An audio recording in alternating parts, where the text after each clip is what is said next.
You look good, bud.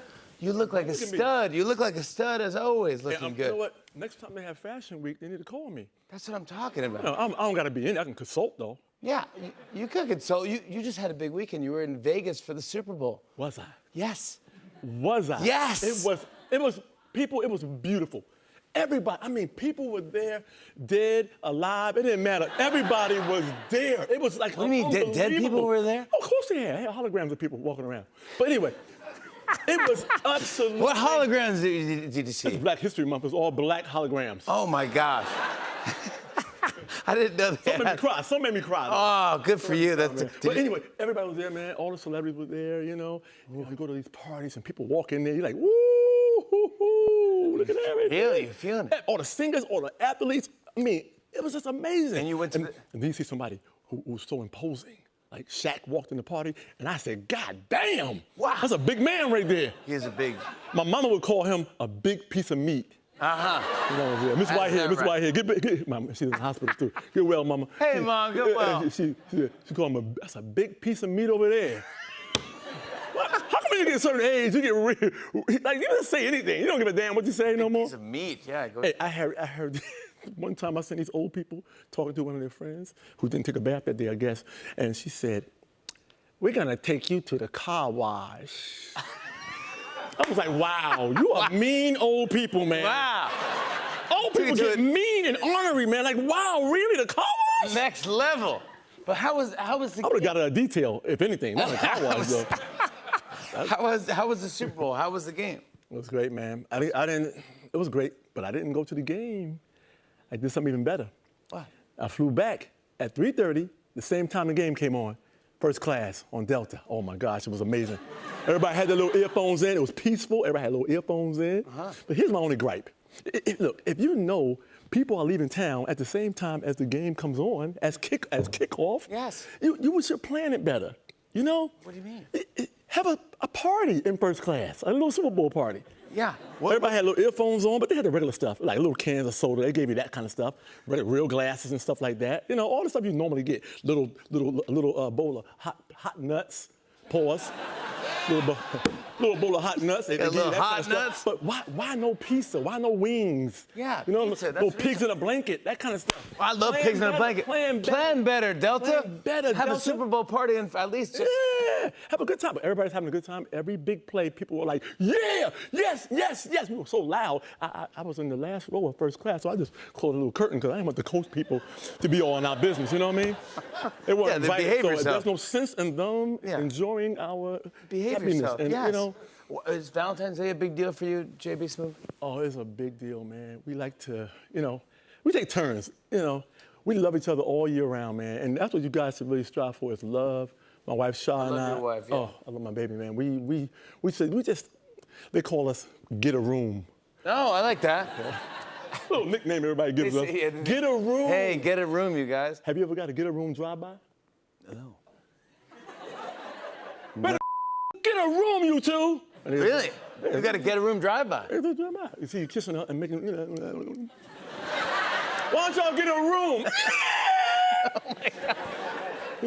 JB, So yeah, we take turns. We take turns. Like this year, like sometimes we'll just make a meal. We're very culinary. We're foodies. You ever heard of foodie? Yeah. We're foodies. And we're vegan too.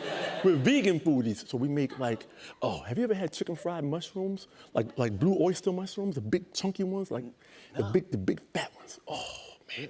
You batter them up, season them like New Orleans style, and you deep fry them. They're so good. They're so delicious. So I make a little deep fried mushroom. And waffles. Oh, you like waffles? I love waffles. Hey, do you know the history of a waffle? You don't look at a waffle and say, where did you come from? Yeah. Like, how did somebody think of doing you? Yeah. You know what I mean? That's interesting. You know where the waffle came from? Oh, you know. The waffle came from somebody was in the kitchen cooking, right? Making a nice big old batter. You know, they just got off work, making a big old batter of batter for the pancakes, and they spilled it on the floor. This guy just came from work. He stepped in the batter by mistake with his work boots on, right? He stepped in it in his work boots and said, "Oh my God, I spilled batter." Hey, that's kind of interesting. Yeah. You know? That's how it started. So the original waffle was shaped like a work boot. I did not know that. Yeah, people didn't know that. It was shaped like a work boot. The original name for the waffle was the work boot pancake. Is that right? The original name of the waffle was the work boot pancake. Pancake. That was the original name. Then it got kind of long. People got tongue tied with it, so they say, you know what? Let's just call it waffle. Yeah, that's so good. Waffle's much better. Yeah, waffle. JB, let's talk about Curb Your Enthusiasm. You're unbelievable. You're unbelievable. Oh man. You're unbelievable. You're next level. Hey, you are next level. I'm gonna tell you, I'm on fire. You are on fire. I'm on fire, and not just any fire. Anybody can make fire. Yeah. I'm talking about cartoon character fire. Wow. You see a cartoon character light a match off his ass, he always be like this, and they like. Yeah. That's what you feel. That's what you feel like right now. Let me tell you, Jimmy, you gotta have a rough ass to light a match off it. Let me tell you that much. you gotta have a hell of an ass. Let me tell you something. I'm learning a lot tonight. I'm learning a lot tonight. You got eczema or something like that? What, you got eczema on your ass? Oh, eczema ass, huh? Huh? Like that? Yeah. That's how he's lighting the match. You scare people when you do that. You know what I mean? No, yeah. You can't fire me. I'll burn this bitch down. Okay, yeah. See, yeah. people get scared. They see that. Oh no, not off the ass. Yeah. That's what people say when you like. So yeah, this is our 12th 12th season, so-called last season. You don't believe it's the last season? I don't trust Larry David. I don't trust Larry David. You don't trust Larry? No, man. No. I feel like he's gonna get home, he's gonna get bored. Yeah. And things are gonna happen in the world where he feels like he gotta say something.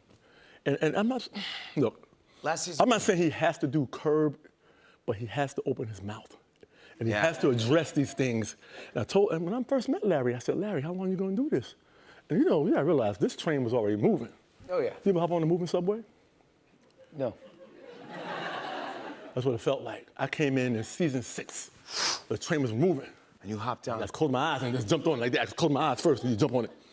Don't leave your eyes. You ended up driving the train, buddy. You ended up driving that train. That's what I'm talking about. You hop on.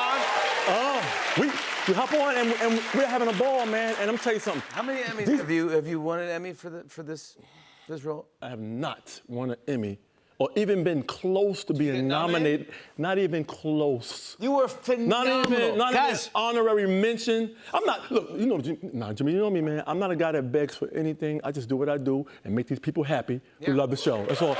That's all my responsibility. I think you're so great. I would assume that you're the guy. I apologize. Okay, I would love to be a 2-time Emmy Award winner. I would love it. Let's do it. I'd love to do that. Let's see what happens when the smoke clears. Let's I burn this bitch. Hey, no, come on, don't do that here. I want to show a clip. Here's the one and only J.B. Smoove and Larry David in the final season of Curb Your Enthusiasm. Enjoy. Berries are delicious. You know what they say? The darker the berry, the sweeter the juice. What do they say? Darker the berry, meaning the darker you are, the sweeter your juice is. What? If a cannibal ate me, I'm gonna be like, wow, this mother delicious. You're saying that cannibals prefer black people to white people. Yeah, they do. I think he's got a point, because Dahmer mostly ate black people. Did he not? He did. If the mother did, he had to add condiments on you, mother. Like, yeah, you need condiments for white people. Where else are you gonna see that? Where else are you gonna see that dynamic? Larry David and J.B. Smoove, the one and only. Hey, Jimmy, man. Hey. I'll let you guys know that I had a great time on Curb, 12 seasons, but now it's time for J.B. Smoove for the next move. We're working on our own production company. We have an amazing company. We're building it right now. It's absolutely fabulous. It's called Alternate Side. Based on the alternate side of the street parking, because I got so many goddamn tickets. So I figure I'll get paid. You know what I'm saying? I'm gonna get paid. I'm the parking guy now. See? Yeah, see, that's the way it works. Alternate side. We're doing everything, man. What are you gonna do? What are you gonna do? Animation, commercials. We help brands build their companies. We do a little bit of everything. But here's a key thing that I think that's gonna make this thing spectacular is, I think my purpose in doing this thing called comedy is to make sure people have a great time, but also to build a brand around your personality, your journey that you already been on, and for the love, man. I appreciate you, Jimmy. We came a long way, man, from SNL days? SNL days, baby. You know what I'm That's talking right, about? bud. It's the best. So, and these guys right here, come on, man. Nothing but love for y'all, man. You already know. You're one in a zillion. Hey, man, let's You're go. one in a zillion. Light it on fire. JB Smoove, everybody. Catch the final season of Curb Your Enthusiasm Sundays at 10 p.m. on HBO. Your Rock performs after the break. Stick around.